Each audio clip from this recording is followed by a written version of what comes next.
that's a good thing. Yes. Because you never know what's going to happen further down the track or further up the course. And that noise you spoke about, how elevated that gets when you're right beside it. Yeah, you can really sense the nerves and anticipation. So umpires getting them under the starters' orders. Charles Cummins. Up and out again, Fisher. Hand goes down from the Vesta Cox. Again. This is where you're locked in now. There's no escape. This is it. You know you've got a few minutes of pain and you need to deliver in the race of your life to get through to the next round of the Thames Challenge Cup in this case. So away they go. Club men's 8. They're getting very close there. Out into the middle of the water went Star Club.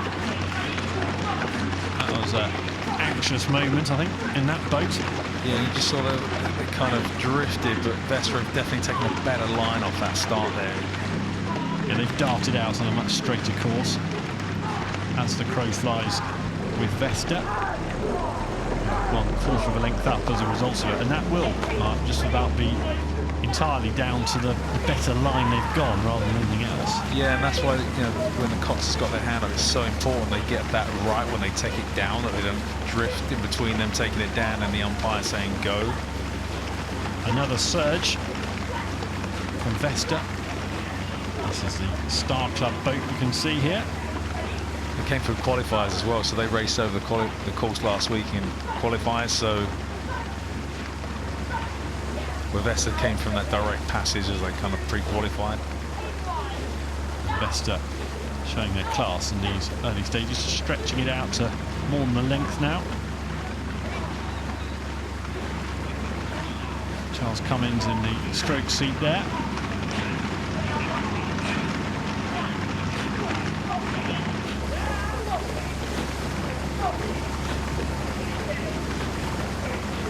Great shot. You can really see what's going on with the oars there, Mark, can't you? Yeah, you can just, and also the different kind of rigs that 8s have, and you know, whether the bucket or they have the standard rig. And so it's always interesting, you know, what coaches decide to do with their athletes. How the boats are set up. Yeah, and you know, every crew's different. So how do you maximise the talent you have to get the best out of people? And so much work goes into getting that combination right ahead of this. It's you're not waking up on morning one of Henley Royal Regatta and thinking, let's do it this way. Yeah, exactly. You know, these crews would have started training last September. You know, the ambition of racing at Henley, the training in the evenings and the mornings, on the weekends, the commitments, all geared up to come into this one event and, you know, creating their best opportunity to maybe get into the regatta or win a round or make it through 2 days or to the weekend, or ultimately the dream of standing on the podium on the weekend. This is club's men's 8s. And they're stretching away well here. Vesta in the Berkshire station, you can see them flashing past the camera there.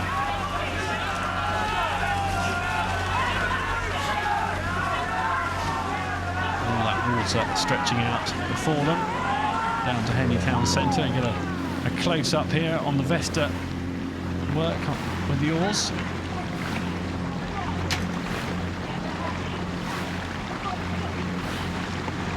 Good rhythm going there. Yeah, they seem to be in the, my word for it is the zone. They look like they're in the zone. Focus. Yeah. It's quite well balanced. Not too much going on in the boat, is there? There's minimal movement, economy of movement. Yeah. Don't overcomplicate it. Which is easier said than done, of course, when you're tired and the adrenaline's pumping. But that's why you spend those hours, so many hours, you know, training as a unit, you know, the drills they would have done, the racing they would have done, all in preparation for this week at Henley Regatta.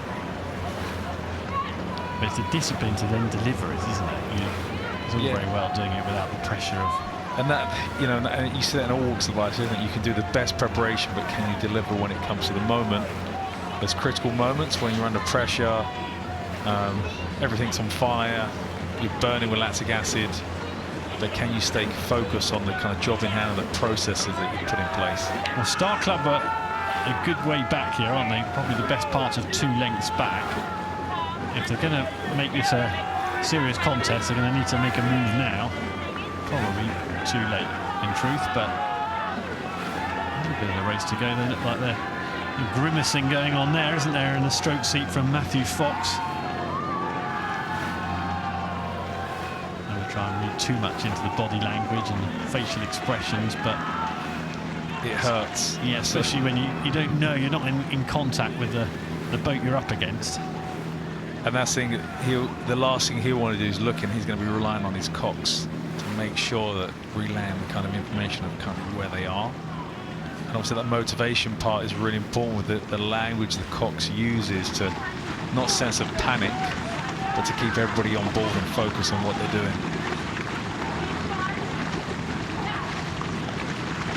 Just steering again, you can just see that doesn't help the boat speed at all. That's on the star boat to the right. You can see they're just having a little bit of a wobble there. You can just see the Vesta kind of, the trail of water hasn't moved, it's in one line, where you could just see the star boat moving back and forth. Yeah, Vesta's is like an aeroplane vapor trail, isn't it? And, which is exactly what you want. Yes, perfectly straight through the water. So heading into the business end of the race, and I'm sure Vesta will be very pleased with what they've put down here. Grab the early initiative. And not too far to go now for them. You can see in the bow seat there Christopher Hall, Vesta in the orangey red hat. They've had a really good season, this Vesta 8. They came the top 30 in the head this year, made the final at Wallingford in the 8, so they're up there in the kind of the big six, I guess. All of them in their 20s. And Star, well, they've kept battling away.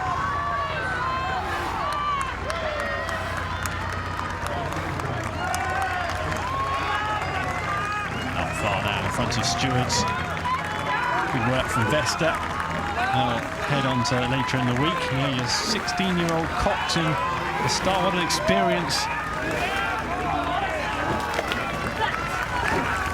And what would be great is, what she's going to learn from this experience as well, that she can take forward. Especially, being 16, competing at her first Henley as a Cox. That is incredible. Yeah, this year, Kakiopo have learned lots, although goes out with her boat, Star Club. Over the line they come, and that's the Thames Challenge Cup heat, and sees Vesta moving on and Star Club bowing out.